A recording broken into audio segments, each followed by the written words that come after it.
That $5 Starbucks latte you bought this morning, it cost them 30 cents to make. 30 cents for the coffee, the milk, the cup, everything. Which means they're charging you 16 times their actual cost. And before you get angry and start planning to brew at home, because we both know you won't, I need to show you something that changes this entire story. Because this isn't about coffee at all. This is about a business strategy that's keeping you poor and replaceable in an AI economy. And once you understand how it works, you'll never look at your daily habits the same way again. Let's start with what you think you know. The average Starbucks latte in 2025 costs $5.46. That caramel macchiato you actually order? $5.95 before you add cold foam. Add oat milk and you're at $8.10. A pumpkin spice latte will run you $6.99. If you're buying that caramel macchiato 5 days a week, and let's be honest, half of you are, you're spending $1,547 per year on coffee. Meanwhile, that same drink cost you 26 cents to make at home. Over 5 years, you're spending $8,000 at the coffee shop versus $3,000 at home. That's $5,000 for what exactly? Here's where most people stop thinking. They assume Starbucks is just charging 16 times their cost because they can. Greedy corporation, captive audience, case closed. But if you think that's the whole story, you're missing the entire business model. And that's dangerous, because the same pattern that's draining your bank account is the exact same pattern that's making you replaceable at work. 1983. Howard Schultz is in Milan, Italy for a housewares conference. He walks into an espresso bar and something clicks. What he saw wasn't about coffee. It was about what the coffee created. People weren't grabbing drinks and leaving. They were staying, talking, connecting. The cafe wasn't serving caffeine, it was serving community. When Schultz got back to Seattle, he wrote something in Starbucks' 2004 annual report that reveals the entire strategy. He said the company's goal is to provide each customer a unique Starbucks experience, a third-place experience after home and work, built on superior service and clean, well-maintained stores.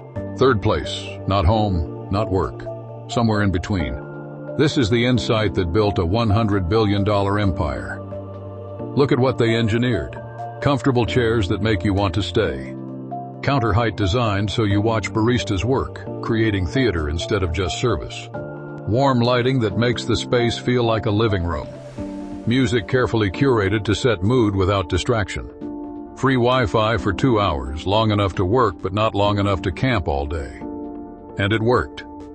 At their peak in the Northwest, Schultz said the most loyal customers were visiting 18 times per month. That's not coffee addiction, that's habit architecture. But here's what matters for your career. Starbucks figured out how to turn a commodity, something that trades on futures exchanges at pennies per pound, into something that feels personal. They did this through customization. Oat milk, add 70 cents. Extra shot of espresso, add 80 cents. Cold foam, add $1.25. Flavor syrup, add 60 cents. Watch what happens to that $5.46 latte. With oat milk, it becomes $6.16. Add cold foam and you're at $7.41. Extra shot brings you to $8.21. Same base drink, but now it's $8.21. And here's the genius part. You asked for this. Starbucks convinced you that personalization is premium, that your specific combination of modifications is worth the upcharge. Now here's the connection nobody's making. The same companies using AI to replace workers are using this exact strategy. They're not replacing you because AI is better. They're replacing you because you've become a commodity. You show up, do the work, leave. There's no third-place value. There's no personalization that makes you irreplaceable. You're the coffee beans, pennies per pound, interchangeable. And the moment there's a cheaper option, whether that's AI or offshore labor or automation, you're gone. The companies that are winning right now understand something critical. Frequency matters more than anything else. Starbucks customers at peak visited 18 times per month. Most restaurants see their best customers maybe 4 to 8 times monthly. Your gym membership, if you're disciplined, gets used 3 times a week. That frequency is the entire model. This is why there's a Starbucks on every corner. Not because they're greedy, but because they need to be convenient enough that you don't break the habit. Real estate professionals even have a term for it: The Starbucks effect. When Starbucks opens in a neighborhood, property values increase. A 2024 study found that neighborhoods that received a Starbucks saw a 9 to 18% increase in new startup registrations over the next 7 years. They're not following successful neighborhoods. They're creating them by engineering the third place where networks form. This is what you're actually paying for. And this is why you need to understand it for your career.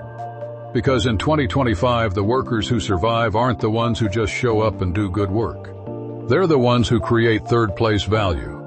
They're the ones who become irreplaceable through frequency and personalization. Here's what that actually means. First, frequency. How often does your boss think about you? If the answer is only when there's a problem or only during your annual review, you're in danger. You need to engineer reasons for frequent positive interactions. Not annoying check-ins, but valuable touch-points that make you part of the daily rhythm. Just like Starbucks engineered 18 visits per month, you need to engineer 18 reasons per month for leadership to remember you exist and add value. Second, personalization. What do you do that literally nobody else in your company can replicate?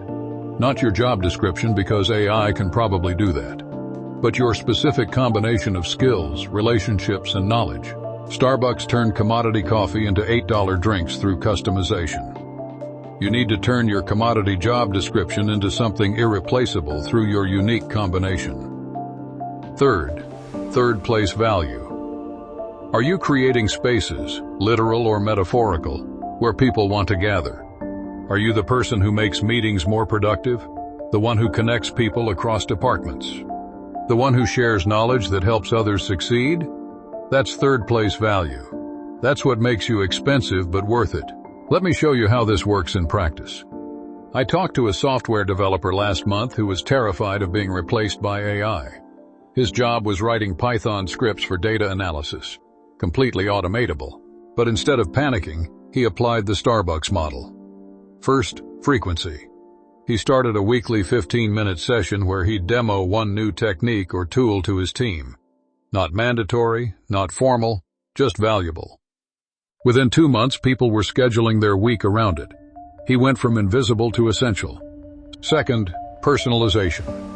He built a custom library of functions specific to his company's workflow. Not available on GitHub, not something AI could replicate without deep company knowledge. He became the only person who could maintain and extend it. Third place. He turned his desk area into the spot where people naturally gathered when they had tough problems. Not because he was the boss, but because he'd engineered the space, both physical and cultural, where problems got solved. His salary increased by 42% in 18 months. Not because he learned to code better, because he stopped being a commodity. Here's your framework. 3 questions to ask about any recurring expense, whether it's money or time or attention. Question 1. Am I buying frequency? If you're spending money or time on something daily, what behavior is being engineered? Is this creating value or creating dependence? Question 2. Am I paying for personalization that matters? Customization is only valuable if it actually improves outcomes. $8 coffee with oat milk doesn't make you more productive, but investing in personalized skill development might. Question 3. What's the third place value? Am I getting something beyond the transaction? Community, network, knowledge, space? If not, I'm probably overpaying. Now apply this to your career. Question 1. How am I creating frequency with decision makers? Question 2. What's my personalization that makes me irreplaceable? Question 3. What third place value am I providing? If you can't answer these 3 questions clearly, you're the commodity. You're the coffee beans. And in an AI economy, commodities get automated. But if you can answer them, if you can engineer your own frequency, personalization, and third place value, you become expensive but worth it. Just like that $8 latte. You'll be the one setting the price. Starbucks charges $5 for 30 cents of coffee because they've engineered something worth $5. Your job is to do the same for your career. Because the companies that survive the AI transition won't be the ones with the cheapest labor. They'll be the ones with workers who figured out how to stop being labor and start being essential.